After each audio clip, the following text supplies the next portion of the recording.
dia, minhas amadas irmãs, meus irmãos. É um prazer estar aqui nesta manhã, mais uma vez, com os amigos, com os queridos, com os quais, Pai, temos muitas saudades. E espero que todos estejam bem nesta manhã, estejam guardados pelo nosso Mestre, pelo nosso Deus. E esta manhã nós vamos ter uma continuidade da nossa Escola da Palavra, mas antes eu queria iniciar com uma oração para que Deus esteja nos conduzindo nesta manhã. Senhor Deus e Pai, obrigado, Senhor, pelo teu amor por nós. Obrigado por esta manhã, obrigado pelo novo dia que o Senhor nos concede.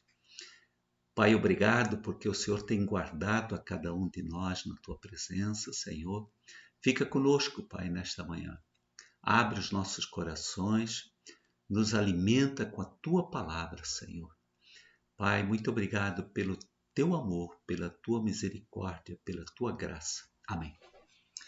Então, nesta manhã, meus queridos, nós vamos trabalhar o tema a integridade do caráter cristão. E eu queria fazer uma rápida memória sobre as aulas que nós já tivemos até agora na nossa revista. Né? Nós iniciamos as nossas aulas com a unidade cristã e a oração. Depois tivemos a fé, o perdão, sal e luz, o cristão e as perseguições, o cristão e a responsabilidade financeira. E hoje nós vamos falar da integridade do caráter cristão. E evidentemente que todas essas aulas que nós já tivemos até agora, elas vêm a nos dar um embasamento, um enriquecimento, um aprofundamento sobre o caráter cristão. Então, nós iniciaremos a nossa aula falando hoje da integridade do caráter cristão. E a nossa aula, a revista, coloca como 3 pontos, 3 características básicas do caráter cristão, que são o amor, a justiça e a verdade. Então, por isso que eu falei que, fazendo uma rápida retrospectiva das aulas anteriores, que essas aulas anteriores, os temas que foram tratados, né, eles vêm a nos moldar mais, vêm a corroborar no nosso caráter cristão. Né? Então, por isso que eu fiz essa rápida menção das aulas anteriores, né? Porque cada aula dada, nós percebemos que fazem parte, né, do nosso caráter cristão.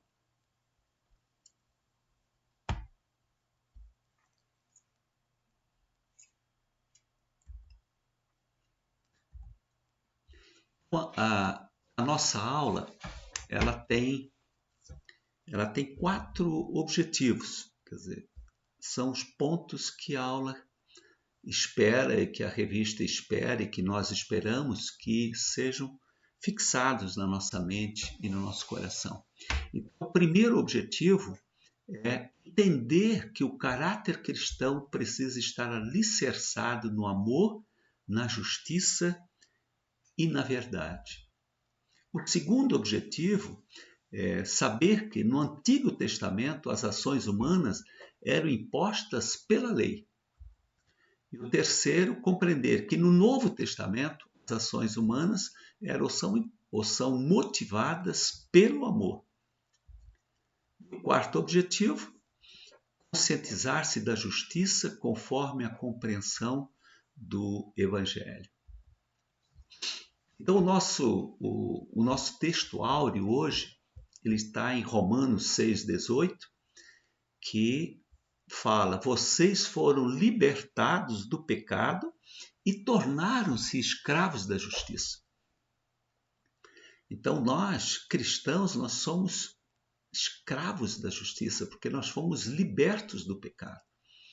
E o texto bíblico básico que hoje nós vamos tratar está em Mateus 22, 36, 40 e Romanos 12, 13 e 20, que os irmãos depois podem ler com mais calma, com uma meditação maior sobre isso, mas eu queria apenas fazer um rápido resumo desses pontos, desses dois textos que são muito importantes para a nossa compreensão geral. Então, em Mateus 22, 36, é o texto aonde os fariseus chegam a Jesus e perguntam a Jesus qual é o grande mandamento da lei. E Jesus responde: amarás o Senhor teu Deus de todo o teu coração, de toda a tua alma e de todo o teu entendimento. E o segundo, amarás o teu próximo como a ti mesmo. Então Jesus ali, ele mostra aos fariseus qual é o grande mandamento da lei, né? E também em Romanos 12, 13 e 20, que eu vou ler alguns pontos, que é importante para que as amadas e os amados irmãos tenham essa visão inicial. Paulo fala aos romanos o seguinte: abençoai os que vos perseguem, abençoai e não amaldiçoeis, alegrai-vos com os que se alegram e chorai com os que choram. Não sejais sábios aos vossos próprios olhos. Esforçai-vos por fazer o bem perante todos os homens. Então esse é o texto básico que nós vamos desenvolver e tratar nesta manhã. E é interessante notarmos que nessa resposta de Jesus aos fariseus, não é? Que o grande mandamento, né, amar a Deus sobre todas as coisas, de todo o nosso entendimento. Então, o amor é uma marca do cristão. E é interessante, se nós olharmos os vários profissionais nos dias de hoje, se nós olharmos o pastor quando vem vestido com a sua roupa verde, típica do exército, nós sabemos que ele é do exército, né? Você pega um enfermeiro com o seu jaleco branco, o médico, você sabe que é alguém ligado à área da saúde, né? Você pega o corpo de bombeiros com a sua roupa alaranjada, você identifica. E o cristão? O cristão, a marca, diríamos, a roupa dele é o amor. É maravilhoso isso. Oh, glória a Deus por isso, né? Então, é muito importante nós termos esse entendimento de que o amor é fundamental nas nossas vidas. E no Sermão da Montanha, Jesus também nos ensina várias lições para que a gente possa obter bons relacionamentos, não é? Alcançar o coração das pessoas que nos cercam, que estão à nossa volta, e obter o favor de Deus, né? E Jesus fala isso no texto de Mateus 5, 37, 39, 42 e Mateus 7, 12. Então, ele destaca algumas lições nesse texto, que nós vamos passar rapidamente essas 5 lições, né? Então, o primeiro, o sim seja sim, não se vingue dos que fazem mal a vocês. Se alguém lhe pedir alguma coisa, dê. Não julgue os outros para não serem julgados por Deus. Façam aos outros o que querem que eles façam a vocês, pois isto é o que querem dizer a lei de Moisés e os ensinos dos profetas. Então, naqueles textos que eu mencionei de Mateus, Jesus nos ensina, nos dá essas lições. Nós fazendo isso, né, em Mateus 5,16, fala que assim brilhe também a vossa luz diante dos homens, para que vejam as vossas boas obras e glorifiquem a vosso Pai que está nos céus. Amados, que brilhe a nossa luz diante dos homens. Não é? Eu me lembro aqui da aula da pastora Janete, quando falava que nós somos luz e sal do mundo. Não é? Nós precisamos ser luz para que os homens vejam as nossas boas obras, vejam em nós a marca de Jesus, que é o amor. Né? E então é muito importante nós temos essa clareza nos nossos corações, né? Para que os homens vejam as vossas boas obras e, através disso, glorifiquem a Deus que está nos céus. Então, voltando, iniciando aqui, perdão, a aula de hoje, então, nós temos o caráter do cristão. Nós vamos tratar do caráter do cristão, que a nossa revista aborda 3 características. O amor, que nós já viemos falando, né? A justiça e a verdade. São 3 características muito importantes no caráter do cristão. E como eu disse no início, todas as aulas que nós tivemos até agora na escola dominical nos vêm a moldar, a ajustar o nosso caráter, né? Para que o nosso caráter seja mais parecido com o caráter do nosso mestre. Né?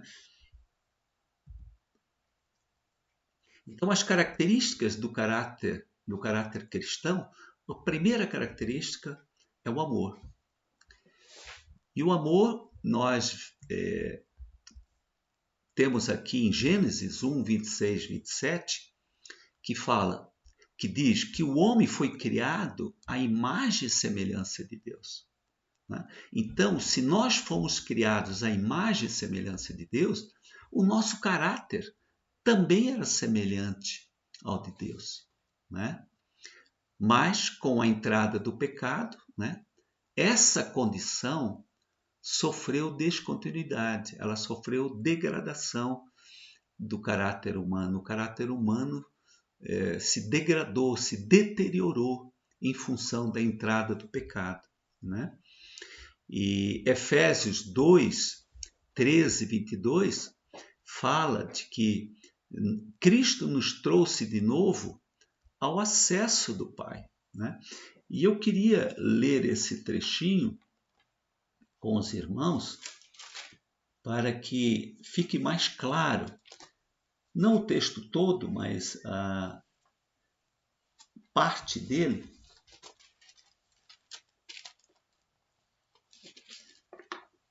Efésios 2, 13.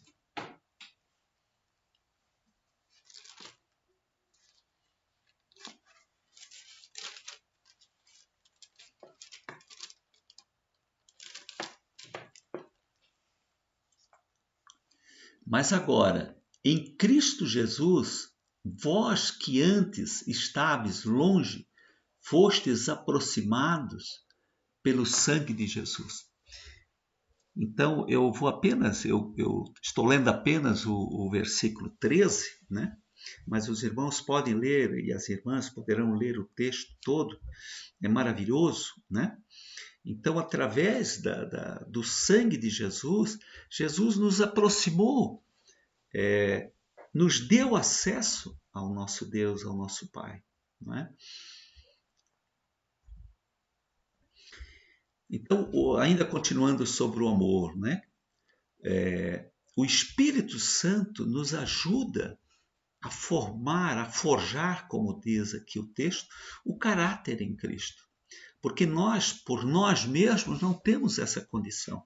Nós precisamos do Espírito Santo nas nossas vidas para que o nosso caráter seja forjado, seja parecido com o de Cristo.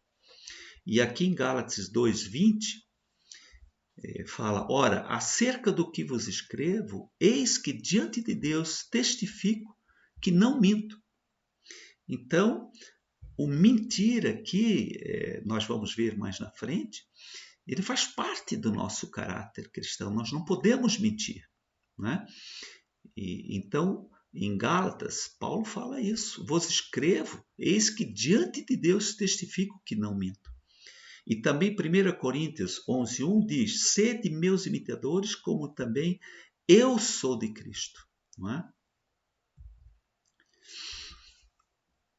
Ainda sobre o amor, nós temos aqui a fragilização da palavra amor versus verdadeiro amor. Na verdade, a sociedade atual fragilizou, né? Minimizou, não tem na sociedade, a palavra amor ela é muito frágil, né? Ela não resiste a crises, ela se resume a carícias, a afagos, né? Totalmente contrários ao verdadeiro amor que está em 1 Coríntios 13, 4, 8. Este é o verdadeiro amor que Cristo nos ensina. Então eu vou passar os 4 versículos, né, de 4 a 8, para que isso fique bem presente nos nossos corações. O amor é paciente. Sobre esse tema, nós lembramos que Paulo e Silvia nos deram a primeira aula do discipulado de casais, falava o amor é paciente. Né? O amor é benigno, o amor não arde em ciúmes, não se ufana e não se ensoberbece. Não se conduz inconvenientemente, não procura os seus interesses, não se exaspera e não se ressente do mal. 6. Não se alegra com a injustiça, mas regozija-se com a verdade. Né? Porque a injustiça não pode fazer parte do nosso caráter. Tudo sofre, tudo crê, tudo espera, tudo suporta. O versículo 8, o amor jamais acaba, mas havendo profecias desaparecerão, havendo línguas cessarão, havendo ciência passará. Queridos, e aqui em Mateus 5,44, Jesus quebra todo o paradigma, inclusive para nós cristãos, não é? Quando ele fala, amai a vossos inimigos. Queridos, amadas irmãs e irmãos, muito fácil amar de quem nós gostamos, não é? Dos nossos familiares, da nossa esposa, dos filhos, né? Os amados que estão conosco na igreja, né? Que compartilham da mesma fé.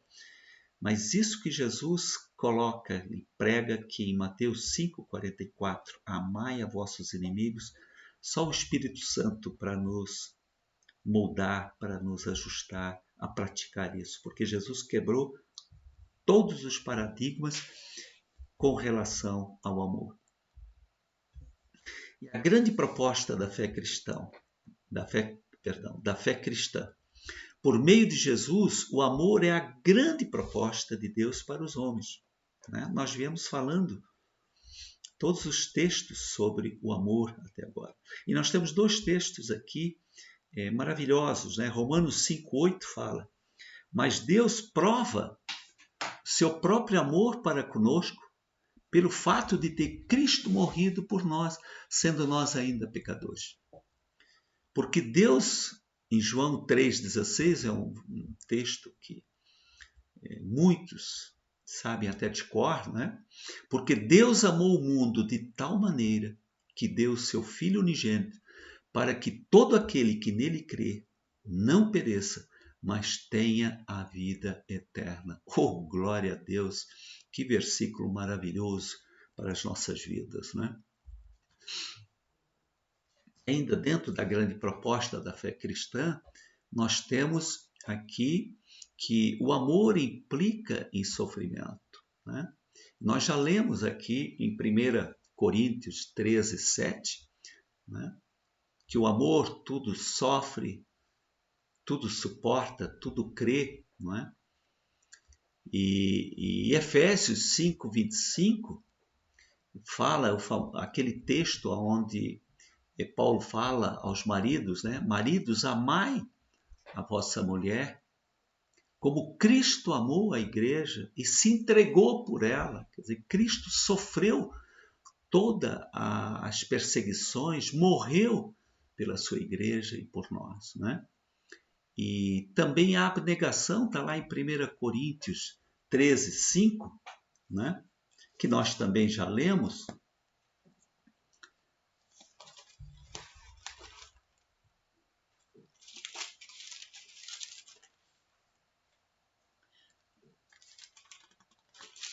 Estou aqui procurando do texto, só um segundinho. Coríntios 13, 1 Coríntios 13, 5.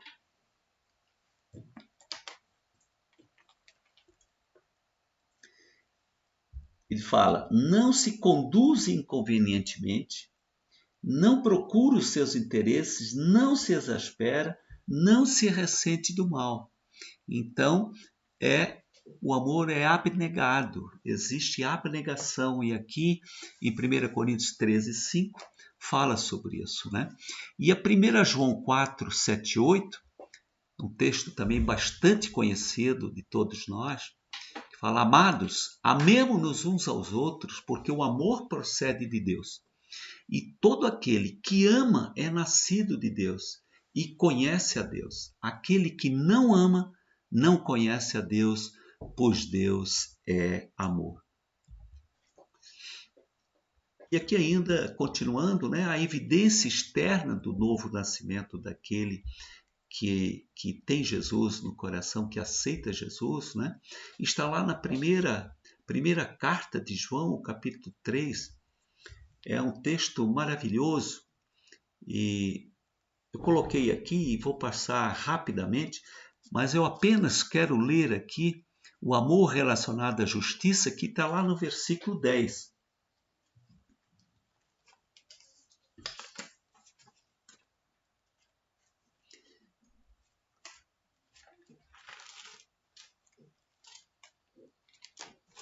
Que fala: nisto são manifestados os filhos de Deus e os filhos do diabo. Todo aquele que não pratica justiça não procede de Deus, nem aquele que não ama a seu irmão. Então veja, o amor relacionado à justiça está no versículo 10 de 1 João 3. Né? Eu quis apenas ler esse versículo para que vocês entendam os itens que eu relacionei aqui, né? Para não escrever o versículo todo. E o segundo, o amor como mensagem mais antiga, né? Que fala que o amor é desde o princípio. O amor como passagem da morte para a vida. O amor dando vida pelos irmãos, está lá no versículo 16. O amor como pronto socorro ao necessitado, no versículo 17. O amor relacionado à autenticidade e transparência, que está lá no versículo 18.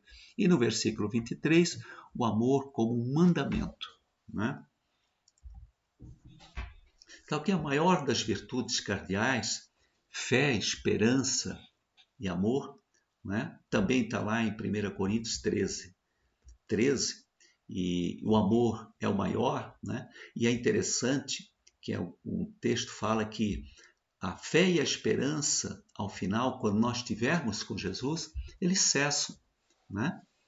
Porque o que vai permanecer é o amor, porque Deus é amor. Né?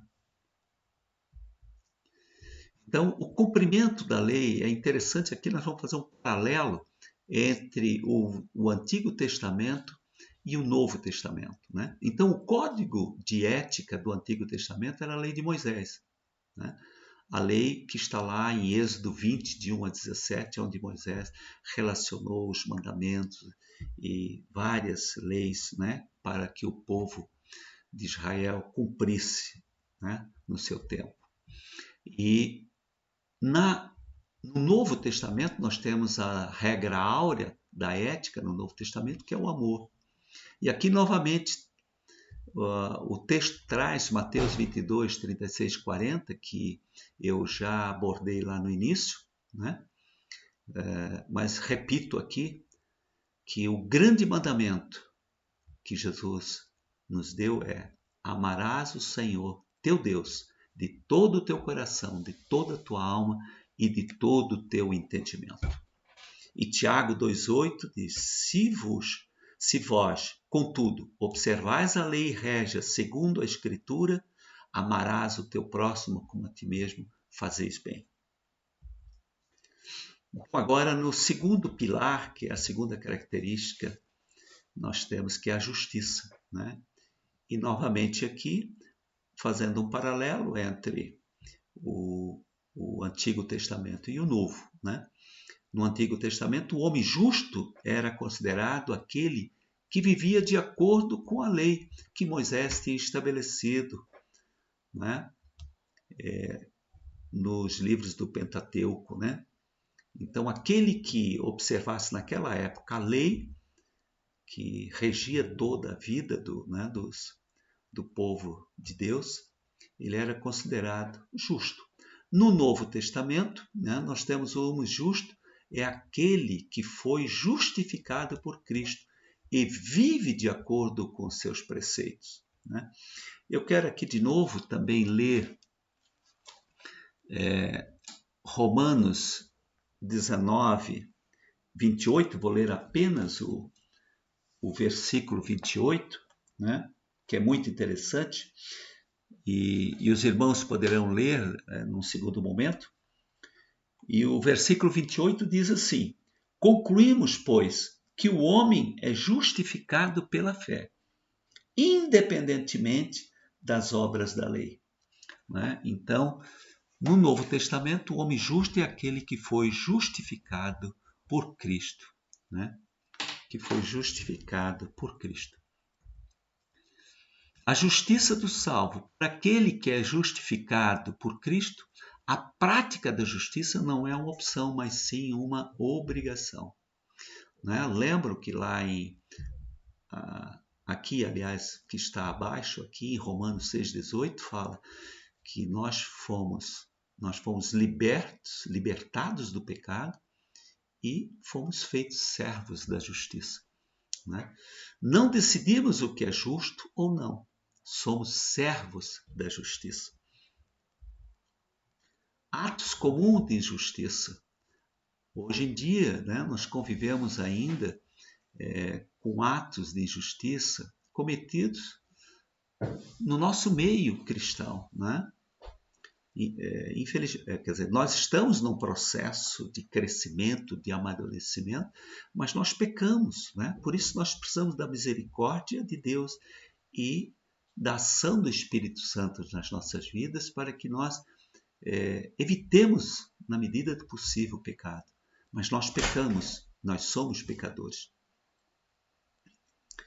O contraste, né, é que Deus quer cuidar de seus filhos que o servem, mas se opõe àqueles que não andam na retidão. E 1 Pedro 3,12 fala, os olhos do Senhor estão sobre os justos, mas ele é contra os que fazem o mal. Porque Deus é perfeito, Deus é santo. Então Deus não tolera o pecado, né?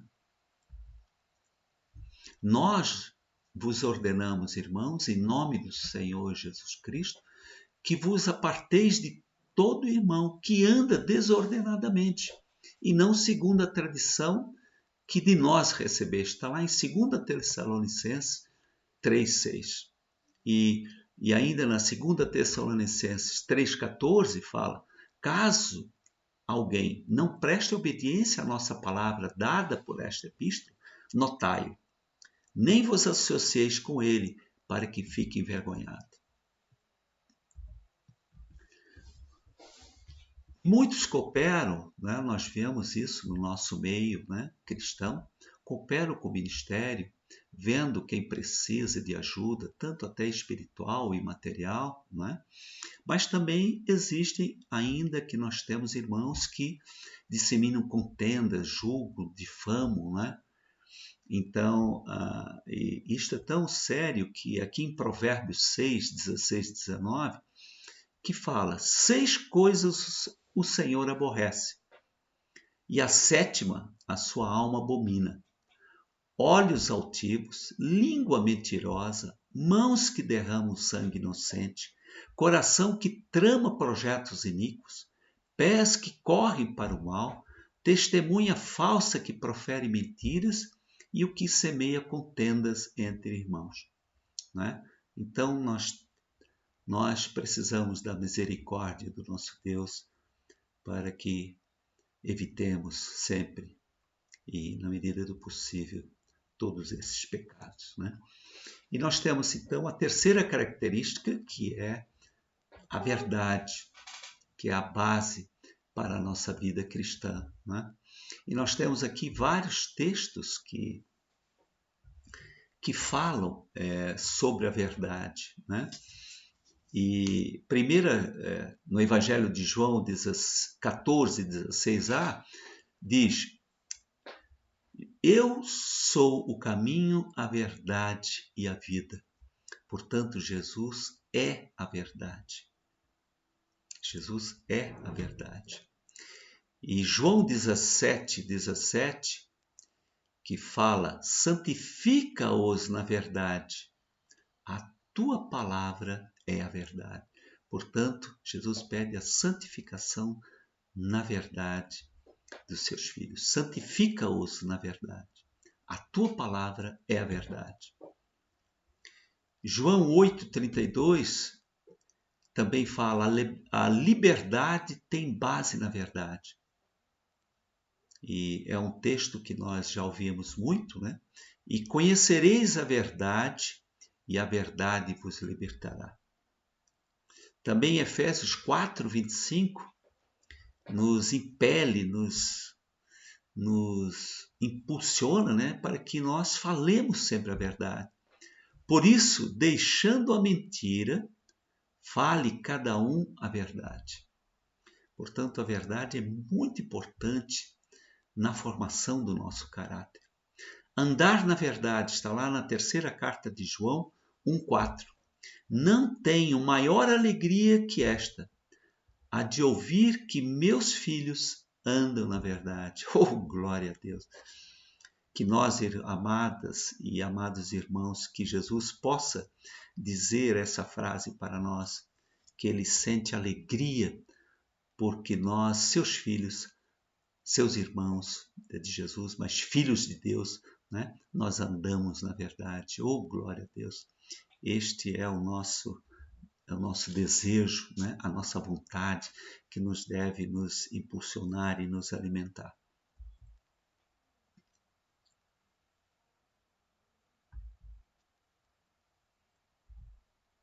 Os salvos em Cristo são firmados na verdade. Não deve haver contradição no salvo, porque ele possui o Espírito Santo. Né? João 14,17. O Espírito da verdade, que o mundo não pode receber, porque não o vê, nem o conhece. Vós o conheceis, porque ele habita convosco e estará entre vós.